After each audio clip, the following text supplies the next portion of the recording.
Welcome to Open Studio, WGBH's weekly spotlight on arts and culture from around the region and the nation. I'm Jared Bowen. Coming up on Open Studio, artist Shen Wei painting worlds you can fall into. You feel like you're thrown into maybe rushing water or a cloudscape and you're kind of floating above it or in it. Then, when words fail, it's the pictures that succeed. People who are dealing with illness, such as substance use disorder or cancer, or dealing with stress, they say, I just can't really express what this feels through words. Plus, art from the heart. Over the years, I have come to realize that my passion truly lies in interactive public art. And murals for all. A building that looks dilapidated, if you paint a mural on the side, it becomes an attraction. It's all now on Open Studio.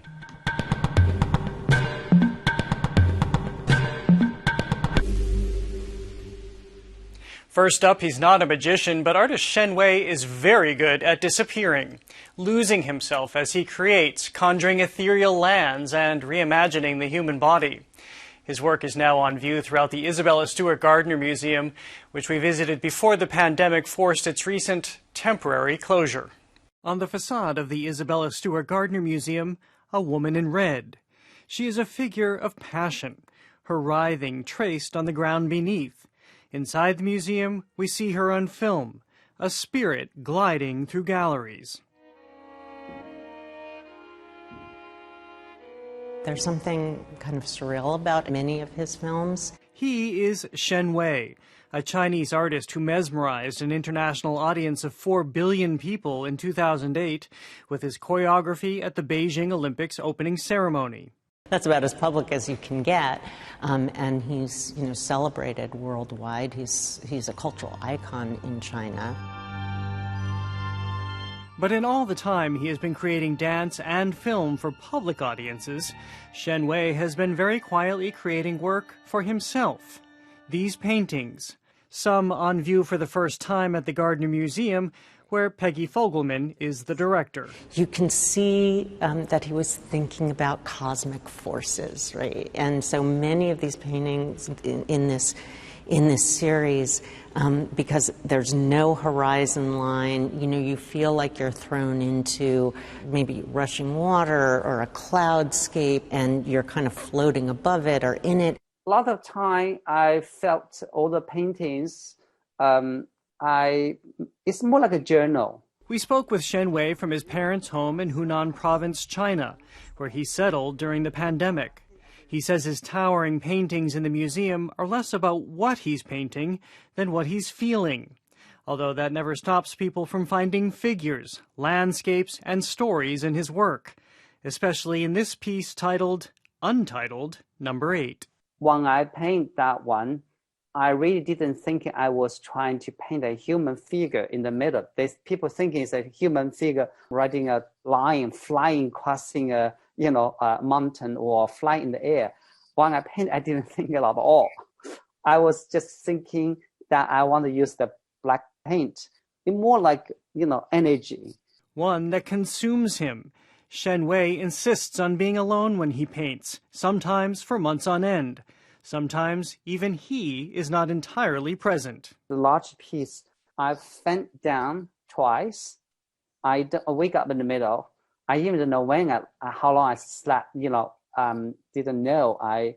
Because I forgot to eat when I paint. It's like in a form of meditation, deep meditation, and so it takes him a while to get back on the ground, and that was very interesting to see. Curator Pirana Cavalcini invited Shen Wei to be an artist in residence at the Gardner in 2018, a stay that led to the inspiration for his film Passion Spirit.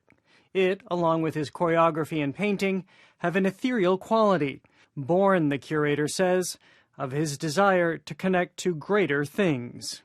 He has developed this technique, which is where you have this energy in your body, your heart, your blood, this idea of being connected to the universe.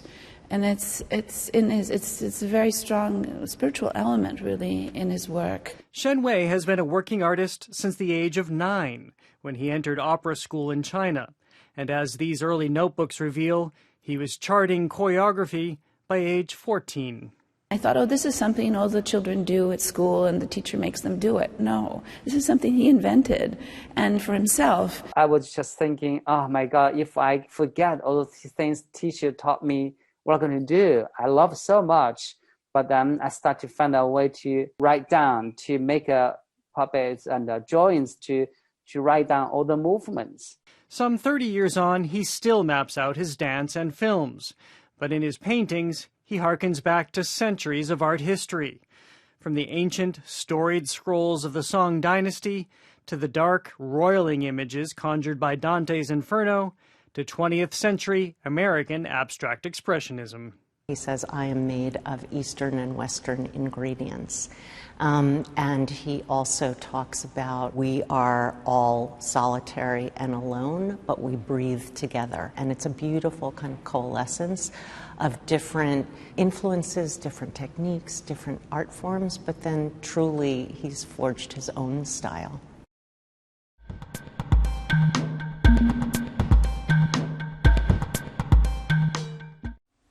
Next, as a photographer, Steve Koppel knows the power of pictures, but never more so than when he discovered that for many people suffering from mental illness, cancer, substance abuse, and more, images can be vital means of expression. Steve Koppel, thank you so much for joining us. Thank you very much. Really appreciate being here. So I'm very curious to talk to you about expressive digital imagery, EDI. What is EDI?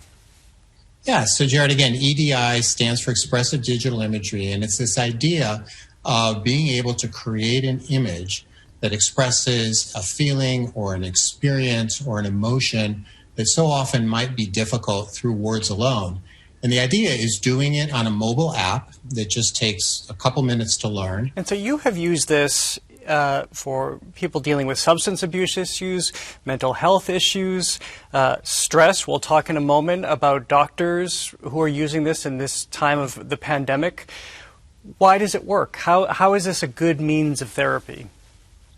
So the reason it works is because so often those feelings, like you talk about people who are dealing with illness, let's say substance use disorder or cancer or dealing with stress, they say, I just can't really express what this feels through words.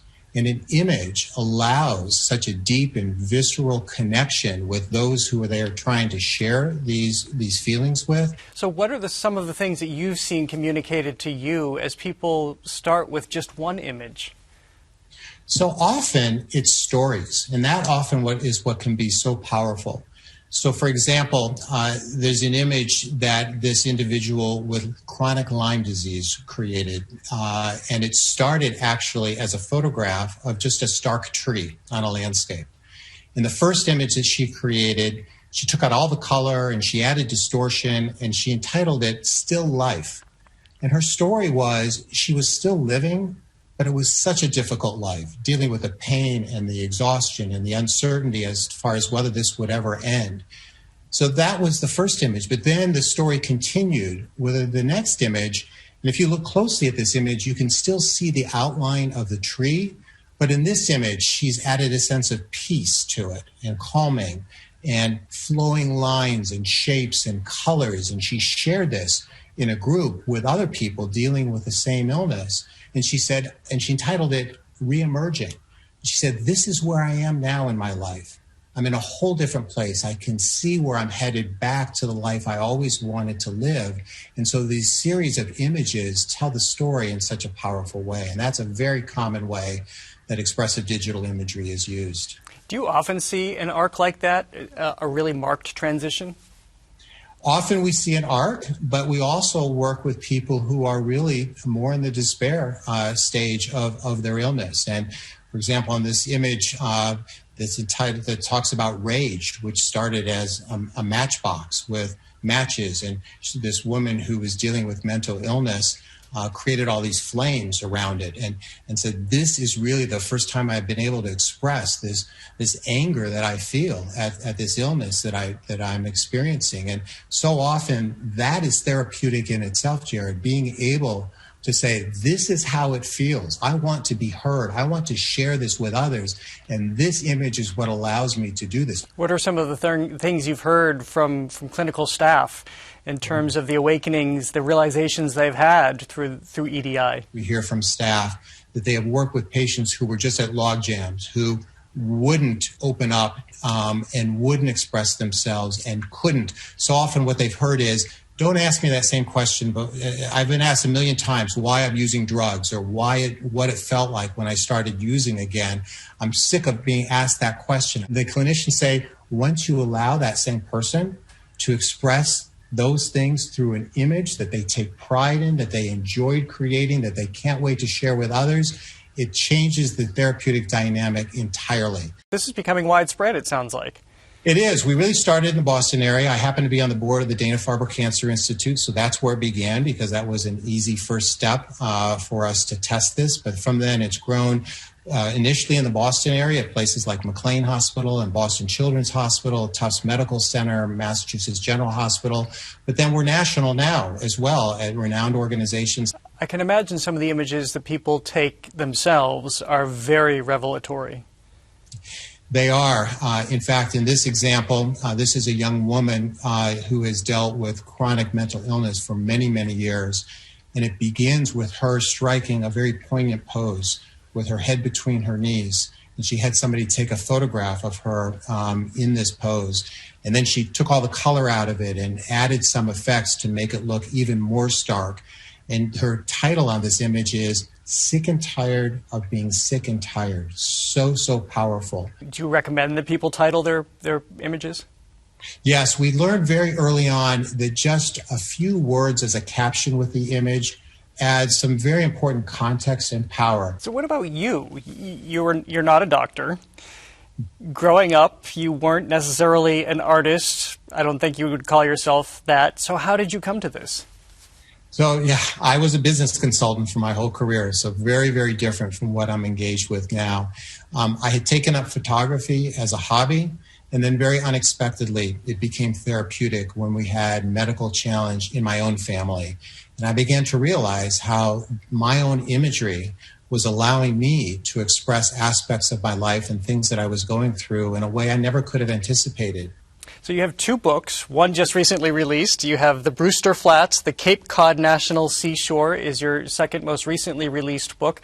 You definitely have an aesthetic, a tone, I would argue. Is that your ongoing EDI process?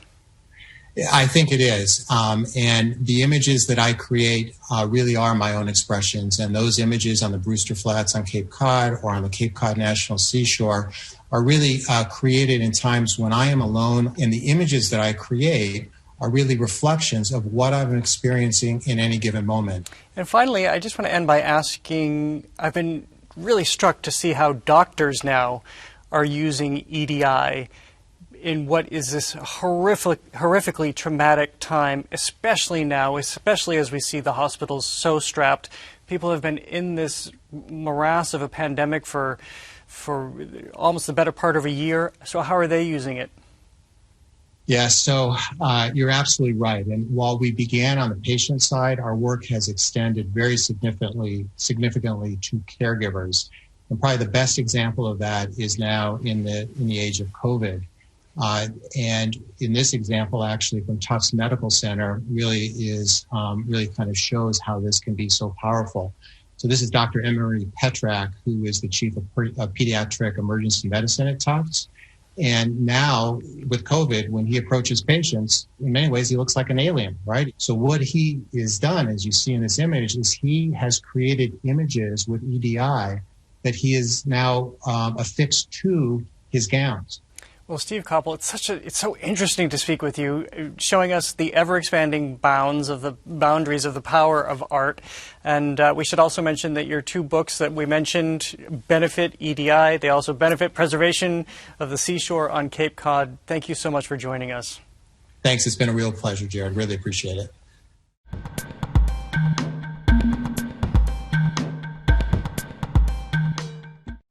Singer Laurie McKenna and a comedic opera. The new year is looking better and better, at least we're trying for it anyway, as we plan arts this week.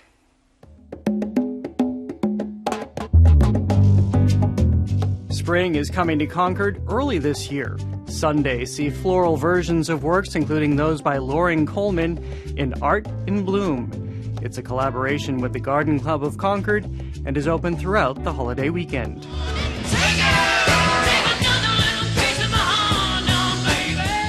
Tuesday marks singer-songwriter Janis Joplin's birthday. Thanks to hits like Piece of My Heart, 50 years after her death, she is still one of the best-selling musicians in the U.S.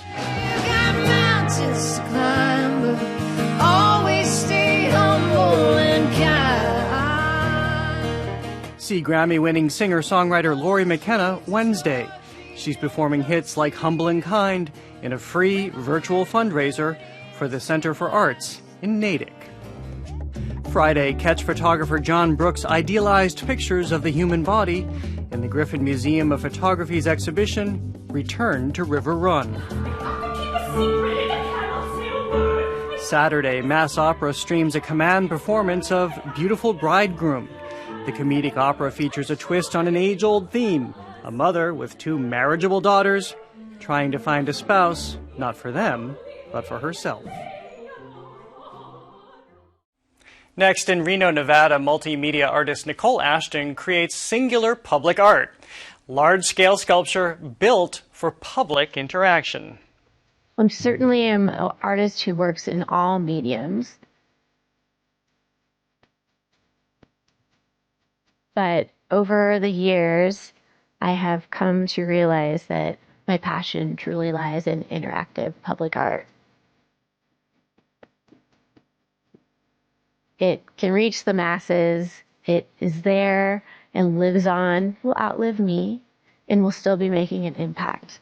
Interactive public art is something as small as a little painting on a wall, something that grabs your attention, draws you into it, or something as large as a monument, something that you can go, touch, feel, get inside of, be a part of it, move things around, and anything that makes you feel like you are a piece of the art. Public art doesn't work without people. Curiosity kind of opens up to their own dreams, gets the mind going, and hopefully sparks something creative in all the people that go to see it. All of my sculptures, they always start with a dream, and it's more like they're a machine instead of art. If I don't take the time to sketch it out, write things down when I wake up, I'll have the same dream the next night. That gets repetition. So I finally just gave in. I was like, all right, I'm going to follow this. I'm going to do this every morning. And that's how Transcendent Souls came about. That was my first solo piece that I worked on that was that large of a scale. It was a crash course in structural engineering, how to figure out taking a model that's this big to something that's 28 feet tall, and thinking about all of the structural engineering needs and wind load. Transcendent Souls really is about the progression of our own souls, going through the steps and acknowledging our faults, our strengths, and doing everything in a manner of grace. As long as you believe in what you're doing and just keep going, do it step by step, that's the process that's worked for me.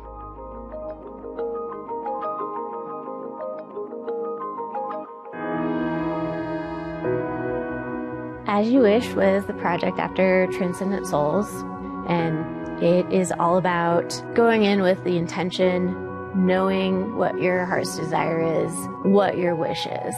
In that, I was kind of pulling for myself all my doubts. The fear of not having funds to buy the materials and how it's going to work. But when you're in that process and you've gone that far, you'll do anything you can to make it happen.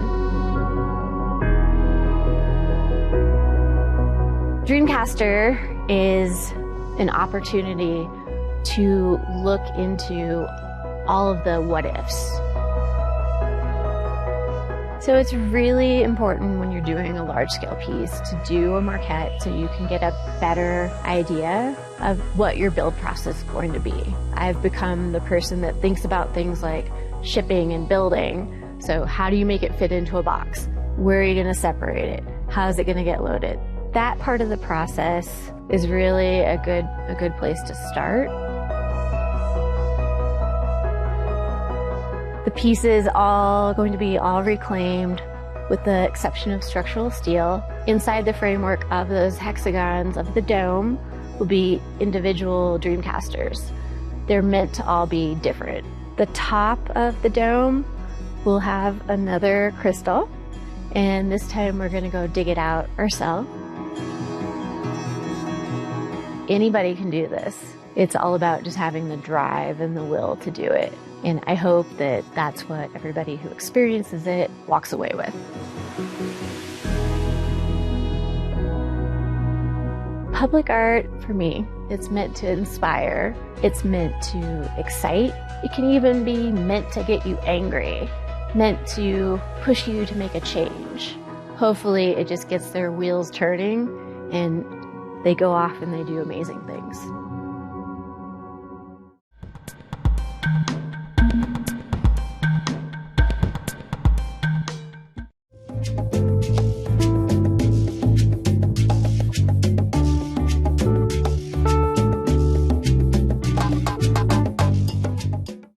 Staying in Reno for a moment, artist Josie Rock does rock it.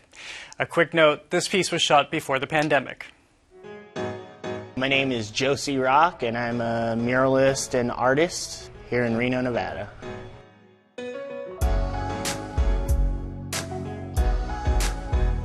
I create all kinds of art, but I definitely tend to more of a street-style graffiti art, but then figure painting's my favorite, but muralism would be like the biggest key point.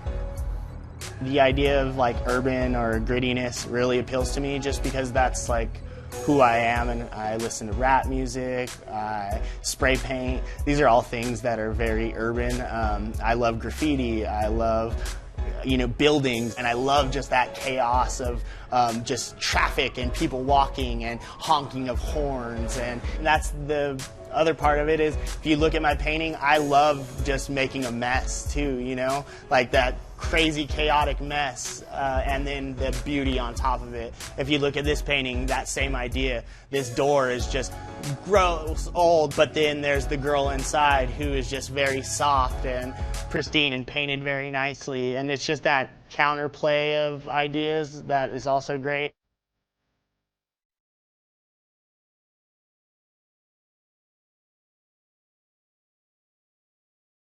I've been drawing my entire life. My mom taught me how to write really young, and I always just had a pen or a pencil or crayons in my hands. So I just really always had it in my blood. When I was, 2 or 3, my mom, she had to like line the house with butcher paper as far as I could reach because I was like painting. So I guess I've been doing murals since I've been like 3.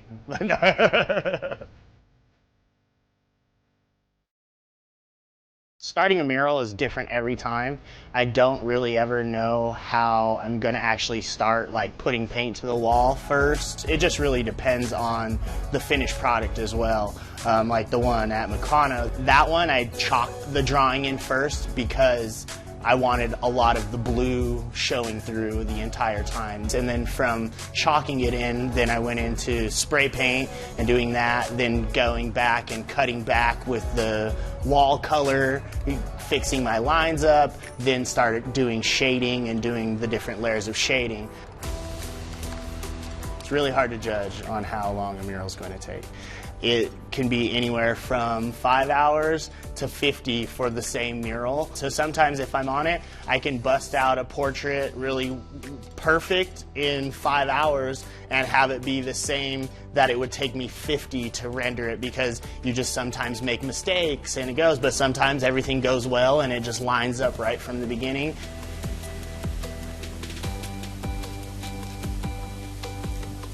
I love when people come up and tell me what they think about it, because I love that when I'm painting something and I never thought about that and someone comes up and they're like, oh, is that Marilyn Monroe and JFK? And like, you just hear these things and I'm like, no, but it could be. Like, I'm not saying it's not. So, and I love that about it. I would love for people to come away from my art feeling happy. Like that's one thing, or like moved, or just people taking notice of it is great, and I think art in a public space is It's great for anyone. I mean, it just livens up a dead wall, you know, it gives someone something to look at. Reno is full of murals. There's murals all over. If you walk from Plum all the way downtown, it's just this corridor of murals everywhere.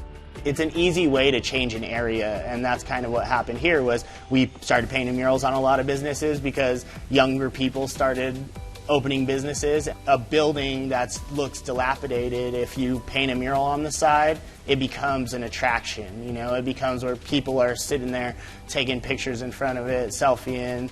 People tend to congregate around them, so it's just an easy way to change something.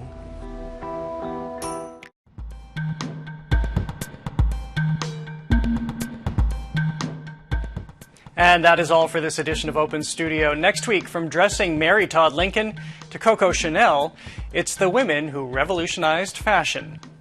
Plus, Tony Award-winning actor Dennis O'Hare takes the crown as he breaks down King Lear. What a massive revelation to say, I was lied to.